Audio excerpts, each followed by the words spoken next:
Hi hello నమస్తే నేను మీ కట్టకర్తి. ఈ ఫార్ములా కాల రేస్ కేసులో కేటీఆర్ని అరెస్ట్ చేసే అవకాశం ఉందా? ఒకవేళ కేటీఆర్ని అరెస్ట్ చేస్తే తెలంగాణ సమాజం ఎలా రిసీవ్ చేసుకుంటుంది? గతంలో అరెస్ట్ అయిన వాళ్ళ ముఖ్యమంత్రులు అయినటువంటి ఉదాహరణ ఈవెందో రేవంత్ రెడ్డి కూడా అదే పరిస్థితి నిర్బంధాలను ఎదుర్కొని జైలు జీవితాన్ని ఎదుర్కొని ముఖ్యమంత్రి స్థాయి వరకు ఎదిగారు. ఇప్పుడు కేటీఆర్ కూడా అందుకే నేను అరెస్ట్ చేయాలని కోరుకుంటున్నారా? ఒకవేళ అరెస్ట్ అయితే ఏంటి పరిస్థితి? ఈ ఫార్ములా రేస్ని జనం నమ్మే పరిస్థితి ఉందా? కోర్టు నుంచి కేటీఆర్కి రక్షణ పొందే అవకాశం ఉందా? సుప్రీంకోర్టులో ఏం జరిగే అవకాశం ఉంది? అన్ని చర్చించే ప్రయత్నం చేద్దాం. నాతో ఉన్నారు ప్రముఖ విశ్లేషకుడు అంకంరావు గారు. సార్ నమస్కారం. నమస్తే. సార్ నిన్న కేటీఆర్ గారి మీద హైకోర్టు క్వాష్ పిటిషన్ కొట్టేసింది. రేపు ఏసీబీ విచారణకి కేటీఆర్ వెళ్లాల్సి ఉంది. ఇవాళ కూడా హైకోర్టును మరోసారి అప్రోచ్ అయ్యాడు. లాయర్లతో కలిసి వెళ్తాను, నాకు పర్మిషన్ ఇవ్వండి అని చెప్పేసి. అది కాక సుప్రీంకోర్టులో కూడా పిటిషన్ దాఖలు చేసుకుని ఉన్నాడు. హైకోర్టుకు ఏదైతే క్వాష్ పిటిషన్ కొట్టేసిందో దాన్ని ఛాలెంజ్ చేస్తూ కోర్టు నుంచి ఏమైనా రక్షణ వచ్చే అవకాశం ఉందా? రేపు కేటీఆర్ అరెస్ట్ జరిగే అవకాశం ఏ మేరకు ఉంటుందంటే? ఇక్కడ ఒకటి మాత్రం మనం గమనించుకోవాలి. గతంలో లాగా కక్షపూరితంగా చేస్తున్నారు, మా మీద ఇలా చేస్తున్నారు అని చెప్పని కేటీఆర్ గారు మాట్లాడుతున్నారు. దాంట్లో అదంతా డొల్లతనం ఉంది, దాంట్లో ఎలాంటి పసగోడే లేదు. అది చిన్న అభియోగం, దాన్ని ఆధారంగా చేసుకొని నా మీద ఇంక వేరే ఏమీ లేవు కాబట్టి ఈ విధంగా నన్ను అదుపులో తీసుకోవాలనుకుంటున్నారు, ఇది కక్ష సాధింపు చర్య అని చెప్పని ఆయన అంటున్నాడు. ఇక్కడ ఒకటి మాత్రం చాలా స్పష్టం, ఇక్కడ న్యాయస్థానం ఆయన వేసిన క్వాష్ పిటిషన్ అయితే కొట్టివేసింది. అవును. అయినా సరే ప్రభుత్వం తొందరపాటు చర్యలేదు తీసుకోలేదు, ఇది కూడా గమనించుకోవాలి. ఇప్పుడు అరెస్ట్ కక్షపూరితంగా అంటే అరెస్ట్ చేసేవాళ్ళే. అలాగే వీళ్ళు కూడా ఒక రకంగా బల ప్రదర్శనకి సిద్ధమవుతున్నారు. నిన్న మనం చూసిన ఉదంతం కూడా చూసుకుంటా ఉంటే వీళ్ళు కూడా వెనకేం తగ్గట్లేదు. అవును. అంటే మీరు అన్నట్టు ఒకవేళ అదుపులో తీసుకుంటే అందరూ రేవంత్ రెడ్డి గారు ముఖ్యమంత్రి అయ్యాడు కదా, నేను ముఖ్యమంత్రి అవుతానని అనుకుంటున్నాడేమో కేటీఆర్ గారు. ఎందుకంటే చాలా ఉదాహరణలు, అరెస్ట్ అయ్యి సానుభూతి పొంది జగన్ ముఖ్యమంత్రి. అవును అవును. చంద్రబాబు నాయుడు అరెస్ట్ చేయడం జగన్ పతనానికే కారణం అయిపోయింది. అవును. తర్వాత ఇప్పుడు రేవంత్ రెడ్డి కూడా, ఇక్కడ రేవంత్ రెడ్డి బండి సంజయ్ చూడండి, అరెస్టులు నిర్బంధాలు ఎదుర్కొన్నారు కాబట్టి వాళ్ళు బాగా ఫేమ్ అయ్యారు. ఇప్పుడు రేవంత్ రెడ్డి గారు ఉదంతంగా మనం తీసుకుంటే ఆయన్ని 2014లో అదుపులో తీసుకున్నారు. అవును. కానీ ఆయన ముఖ్యమంత్రి అయింది 2023. చాలా సంవత్సరాలు పట్టింది. దానికి చాలా పోరాటం కూడా చేశాడు ఆయన. అది మీరు అన్నట్టు కొంతమందికి ఆ యొక్క అభిప్రాయం ఉన్నా కూడా అదైతే వాస్తవం కాదు. చాలా మందిని అదుపులో తీసుకున్నారు, వాళ్ళందరూ ముఖ్యమంత్రులు కాదు, ప్రధానమంత్రి కూడా కాలేదు. కాకపోతే ఏంటంటే ఇక్కడ అభియోగం ఎదుర్కొన్న దాంట్లో ఫెమా నిబంధనలకు విరుద్ధంగాను వాళ్ళకు సంబంధించినటువంటి కొన్ని కార్యక్రమాలకు విరుద్ధంగాను జరిగినాయి అనే ఉదంతంతో అది 54 కోట్ల రూపాయలు అని చెప్పిన వాళ్ళు చెప్తున్నారు కదా. 54 కోట్ల 85 లక్షలు 54 కోట్ల 88 లక్షలు అని చెప్తున్నారు కదా. దానికి సంబంధించి అనుమతులు లేవు, మంత్రివర్గం ఆమోదం తీసుకోలేదు అని చెప్పి అంటున్నారు. కానీ ఆ రేస్కి మంత్రివర్గం ఆమోదం అయితే ఉంది. అవును. అది మాత్రం వాస్తవమే కదా. అంటే రేసుకు ఉంది అంటే దాంట్లో కూడా టెక్నికాలిటీస్ ఉన్నాయి సార్. 2022లో ఒప్పందం చేసుకున్న 2023 ఫిబ్రవరిలో జరిగింది. తర్వాత దాంట్లో నుంచి గ్రీన్కో కంపెనీ పక్క తప్పుకుంది, ఎక్స్ నెక్స్ట్ జెన్ అనేటువంటి కంపెనీ పక్క తప్పుకుంది, కొత్త ఒప్పందం జరిగింది. కొత్త ఒప్పందానికి క్యాబినెట్ అప్రూవల్ లేదు అనేటువంటిది అదే చెప్పబోతున్నాను నేను. గతంలో దానికి అనుమతి ఇచ్చారు, వాళ్ళు తప్పుకున్నారు. అందుట్లో ఎవరైతే ప్రమోటర్ గా ఉన్నాడో అతను తప్పుకున్నారు. అది సెలమటి సున్నీలు సంబంధించి వాళ్ళు అతని ప్లేస్ లో హెచ్ఎండి చేరారు. వీళ్ళకి ఇచ్చారు కాబట్టి, అది విదేశీ కంపెనీ కాబట్టి, అది ఫెమా నిబంధనలకు విరుద్ధం కాబట్టి వీళ్ళు బలంగా వాదిస్తూ ఉన్నారు. ఇక్కడ మనం గమనించుకోవాల్సిన అంశం ఏంటంటే నిన్న ఆయన విచారణ ఎదుర్కోవడానికి వచ్చాడు. వచ్చినప్పుడు న్యాయవాదుల్ని అవకాశం ఇవ్వలేదు నాతో పాటు అని చెప్పని ఎన్నికెళ్ళాడు. అప్పుడు కూడా పోలీసులు నిర్బంధం ఏం ప్రకటించాలి అక్కడ. అవునా?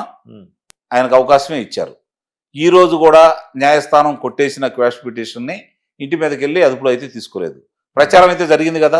అవును. హడావులు అయితే చేశారు కదా బీఆర్ఎస్ కార్యకర్తలు. అవును. ఏదో అదుపులో తీసుకుంటున్నారని చెప్పి బల ప్రదర్శన అయితే ప్రదర్శించారు కదా. నాయకులు వెళ్ళి కేటీఆర్ గారి ఇంటి దగ్గర కూర్చున్నారు కదా.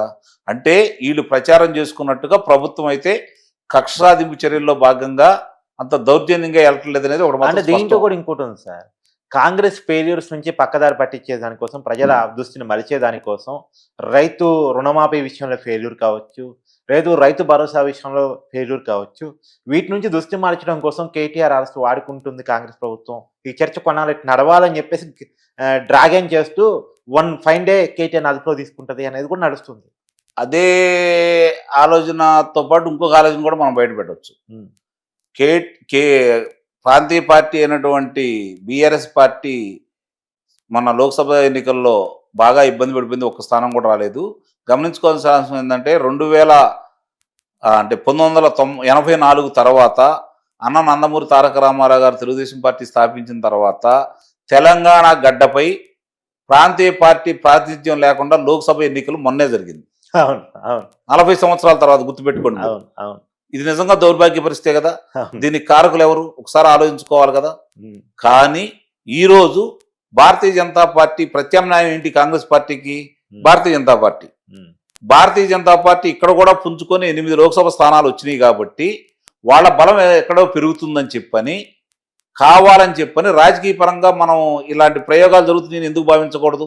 ఉమ్. అంటే ఈ దెబ్బతిన్నటువంటి బీఆర్ఎస్ పార్టీని మళ్ళీ పైకి లేపి ఓకే భారతీయ జనతా పార్టీ ప్రాబల్యం తగ్గించాలని చెప్పని ఆడుతున్న నాటకం అని కూడా ఎందుకు అంటే ఆలోచించుకోకూడదు? కేటీఆర్ కి మైలేజ్ రేవంత్ రెడ్డి ఇస్తున్నాడు, నిస్సందేహంగా. బీఆర్ఎస్ కి రాజకీయ ప్రాకుదల మళ్ళా రేవంత్ రెడ్డి ఇస్తున్నాడు. అంతే, అనుమానం ఏముంది దాంట్లో? అంతేనా?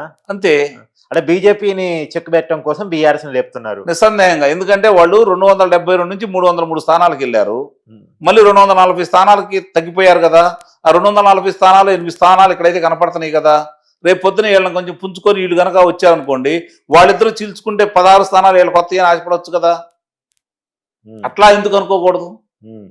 అంటే ఇక్కడ రాజకీయంగా అన్ని విధాలు ఆలోచించాలి. అవునవును అవును అవును ఆ? ఇక్కడ వాళ్ళు అన్నట్టు ఇప్పుడు గతంలో ఏం చేశాడు ఆయన? ప్రాంతీయ పార్టీలు నిర్వీర్యం చేసినందువల్ల కాంగ్రెస్ పార్టీని కావచ్చు, కాంగ్రెస్ పార్టీ నిలదొక్కుంది. తెలుగుదేశం పార్టీని అతను చేసిన తప్పుల వల్లే ఈ రోజు కాంగ్రెస్ పార్టీ ఈ పొజిషన్లో ఉందని చెప్పి ఆలోచించుకోవాలి. కానీ ఒకరు తొక్కితే తొక్కరు సార్. జనం ఎప్పుడు ఎవరిని లేపుతారో ఎవరికి తెలియదు. అదే నేను చెప్పేది. అంటే భావోద్వేగాలు వేరు కార్తీక్. ఇక్కడ జరుగుతోంది నిజంగా రాజకీయాలు, ప్రజల అవసరాలు, ప్రజలకు ఉపయోగపడే పార్టీలు ఎన్నుకోవాలి అంటే ఈరోజు భారతదేశంలో చాలా పార్టీలు అధికారంలో ఉండకూడదు. అవునా కదా? అవును. స్వతంత్రం వచ్చి ఇన్ని సంవత్సరాల తర్వాత కూడా భారతదేశానికి ఇన్ని సహజ వనరులు ఉన్నప్పుడు ఈ రాజకీయ పార్టీల నిర్వాహకం వల్ల ఇంత దౌర్భాగ్య స్థితిలో ఉన్నాం కదా. అవును.